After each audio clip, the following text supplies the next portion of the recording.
നമ്മൾ പറയുന്ന നീതിയെ അത് പരിഹസിക്കുന്ന, നീതികേടിനെ ആക്സെപ്റ്റ് ചെയ്യുന്ന ഒരു സമൂഹത്തിൽ നിരന്തരം യുദ്ധം ചെയ്തുകൊണ്ടേയിരിക്കുക.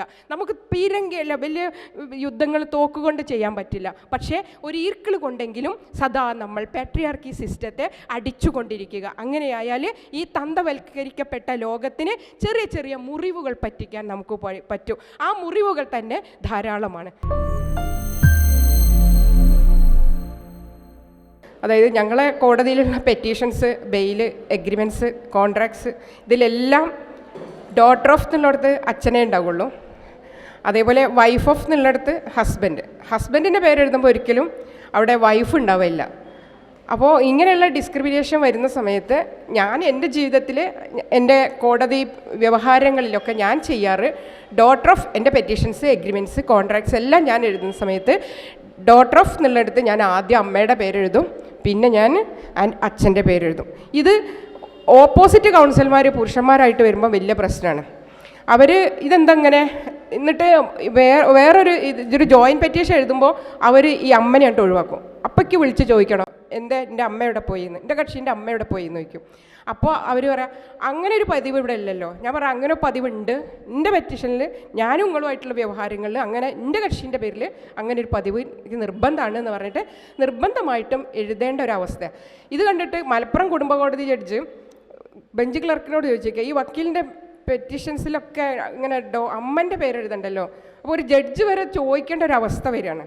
ഭയങ്കര അതിശയമാണ് ഇവർക്കൊക്കെ അമ്മ എഴുതുക. ഓപ്പോസിറ്റ് കൗൺസിലർമാർ പുരുഷന്മാർക്കൊക്കെ പരിഹാസമാണ് നമ്മളോട്, നമ്മളെ പെറ്റീഷൻസ് കാണുമ്പോൾ.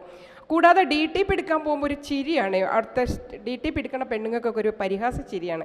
കാരണം അമ്മ എന്ന് പറഞ്ഞാൽ എല്ലാവർക്കും പരിഹസിക്കാനുള്ള ഒരു മാറ്ററായിട്ടാണ് എൻ്റെ ഔദ്യോഗിക കാലയളവിൽ എനിക്ക് മനസ്സിലായിട്ടുള്ളത്. പക്ഷേ ഞാൻ അപ്പോഴൊക്കെ ഒരു വിഡ്ഢി കൂഷ്മാണ്ഡം പോലെ അവരുടെ മുന്നിൽ ഞാൻ പറയാം എനിക്ക് നിർബന്ധമാണ്. അപ്പോൾ എന്നെ ഒരു വിഡ്ഢിയായിട്ട് അവർ കാണുന്ന ഒരു അവസ്ഥ ആണ് നിലനിൽക്കുന്നത്. അപ്പോൾ അടുത്ത് ഞാൻ ഇവിടെ ഒരു ദിവസം ഞാൻ ബേബി മെമ്മോറിയൽ ഹോസ്പിറ്റലിൽ പോയപ്പോൾ അവിടെ ഇതേപോലെ ഗാർഡിയൻ എഴുതണം, അപേക്ഷാ ഫോം തന്നു ആദ്യം ഓപ്പീസിറ്റ് എടുക്കുമ്പോൾ. അപ്പോൾ ഞാൻ പറഞ്ഞു എനിക്ക് ഗാർഡിയല്ല, എനിക്ക് 54 വയസ്സായിട്ടുള്ള ഒരാൾക്ക് ഇനി ഗാർഡിയൻ്റെ ആവശ്യമൊന്നുമില്ല. അയ്യോ മേഡം അത് എഴുതാതെ ഇവിടെ പറ്റില്ല. ഞാൻ പറഞ്ഞു എനിക്ക് ഇന്ന് അങ്ങനെ ഞാൻ ഇവിടെ കാണിക്കില്ല, ഞാൻ വേറെ ഹോസ്പിറ്റലിൽ പോവുകയാണ് പറഞ്ഞു. അതിന് ശേഷമാണ് അവർ നിങ്ങൾ ആയിക്കോട്ടെ നിങ്ങൾ ആരെ എഴുതേണ്ട വെച്ചാൽ എഴുതിക്കോളി എന്ന് പറഞ്ഞിട്ട് എനിക്ക് തന്നു. അങ്ങനെ ഞാൻ എൻ്റെ അമ്മേൻ്റെ പേരെഴുതി, അതിൻ്റെ ശേഷം ഞാൻ എൻ്റെ അച്ഛൻ്റെ പേരെഴുതി. അതേപോലെ ഞാൻ ചന്ദ്രകാന്ത് ഹോസ്പിറ്റലിൽ കഴിഞ്ഞ 2 മാസം മുന്നേ പോയപ്പോൾ ഇതേപോലെ ആപ്ലിക്കേഷൻ ഫോം എനിക്ക് തന്നു. ആ ആപ്ലിക്കേഷൻ ഫോമിലും ഞാൻ പറഞ്ഞു ഞാൻ ഉടൻ ഫോട്ടോ എടുത്തു. അപ്പോൾ ഫോട്ടോ എടുത്തപ്പോൾ അവർ ചോദിച്ചു എന്താ മേഡം എടുക്കുന്നത്. ഞാൻ പറഞ്ഞു ഞാനിപ്പോൾ ഫേസ്ബുക്കിൽ ഇടാൻ പോവുകയാണ്, ഇവിടെ ഒന്നും എല്ലാം പൂരിപ്പിക്കേണ്ടടുത്ത് ഫാദറിൻ്റെ ഇതുണ്ട്, ഹസ്ബൻഡിൻ്റെ ഉണ്ട്, അമ്മയുടെ എല്ലാം.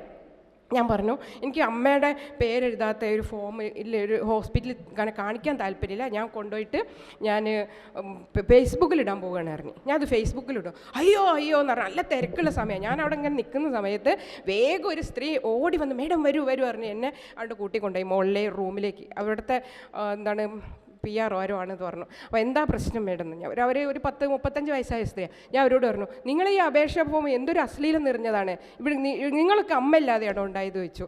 അല്ല മേഡം ഇതിങ്ങനെ ഞങ്ങൾ എല്ലാ ഹോസ്പിറ്റലും, അപ്പോൾ എല്ലാ ഹോസ്പിറ്റലും ഇങ്ങനെ ആണെങ്കിൽ അത് തിരുത്തേണ്ടതുണ്ട്, അതുകൊണ്ടാണ് ഞാൻ ഇത് ഫോട്ടോ എടുത്തത്, ഞാൻ ഫേസ്ബുക്കിലിടുമെന്ന് പറഞ്ഞു. അങ്ങനെ അവരുടെ ഡയറക്ടർ ആരൊക്കെ വിളിച്ചിട്ട് പറഞ്ഞു ഞങ്ങൾ ഈ ഫോം മാറുന്നത് വരെ ഇത് കൊണ്ടുപോകും, പിന്നെ ഞങ്ങൾ പുതിയതായിട്ട് അടിക്കാൻ ശ്രമിക്കാമെന്ന് പറഞ്ഞിട്ടുണ്ട്. അപ്പോൾ ഞാൻ ഇത് പറഞ്ഞു വരുന്നത് എച്ചുമുക്കുട്ടി പറഞ്ഞതുപോലെ നമ്മൾ ജീവിതത്തിൻ്റെ പല മണ്ഡലങ്ങളിലും നമ്മൾ ഈ തന്തവൽക്കരണം നമ്മൾ കണ്ടുകൊണ്ടിരിക്കുക. അതിനെ നമ്മൾ ചെറുക്കുക. ജീവിതത്തിൻ്റെ ഓരോ നിമിഷങ്ങളിലും ഓരോ ശ്വാസങ്ങളിലും നമ്മൾ കാണുന്ന ഈ തന്തവൽക്കരണത്തെ ചെറുക്കുക മാത്രമേ നമുക്ക് ചെയ്യാൻ പറ്റുള്ളൂ. ചെറുത്ത് കഴിഞ്ഞാൽ നമുക്കതിനെ ഓവർകം ചെയ്യാൻ കഴിയുമെന്നുള്ളൊരു ധാരണ എനിക്കുണ്ട്.